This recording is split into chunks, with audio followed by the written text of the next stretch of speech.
vườn sầu riêng Mỏn Thon trước khi sử dụng hàng mẫu Nature Fer và rau. Thì hiện tại là cây đã đi được một cây đọt rồi ha. Đây là vườn 60 cây đây. Vườn 100 gốc mới xuống được 20 ngày. Trước khi thử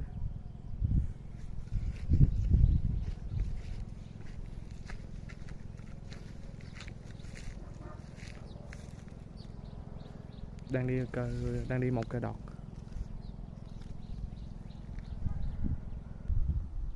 Mười c trên lít nước.